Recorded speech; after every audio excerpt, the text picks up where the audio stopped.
What's up na naman sa inyo mga ka-uwu? Ayan, dahil nga kakatapos lang ng duty natin mga ka-uwu, hindi na muna ako magluto ngayong hapon na to. At syempre dahil tapos na din ang Ramadan mga ka-uwu, so back to reality na tayo ngayon. Hindi na nga ako nagluto ka-uwu at naisipan ko na lang kumain muna sa labas. So syempre kahit wala tayong budget, magkakaroon tayo ng budget.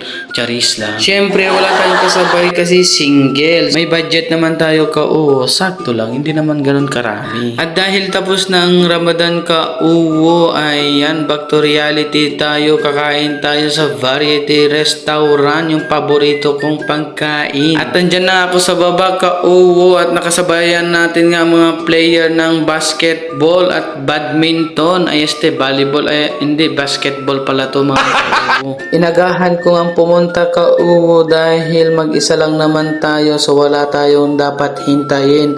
Sana all walang hinihintay. Mga paasa kasi sila, Charis. Maliwanag pa nga dyan ka-uwo. Ayan, mas maliwanag pa sa relasyon yung dalawa. Charis lang po. Pupunta na nga ako sa restaurant ng variety mga ka-uwo. So mag-isa lang talaga tayo. Wawa ka naman, uwo. At nakita ko nga tong building na to ka-uwo. Kailan lang hindi pa siya buo, ngayon nabubuo na. Ang bilis talaga ng panahon. Ay este, ang bilis pala ang paggawa dito mga ka-uwo. Diyan nga ako lagi kumakain ka-uwo pag tinamad na akong magluto. So kakain lang tayo ng sakto lang pang patulog. At andito nga na nga tayo ka-uwo. Papasok na tayo sa loob ng restaurant na yan ka-uwo. Isang buwan din pala tayong hindi nagparata ka-uwo dahil libre ang pagkain. Nag-sharon ako ng nag-sharon nung Ramadan. At hindi pala parata yung na-order ko mga ka-uwo. Nagkamali ata ng binigay. Yung order ko parata, yan naging biryani na. So magkano lang naman idadagdag natin ka-uwo. So 12 yan. Yung parata kasi ka-uwo, 3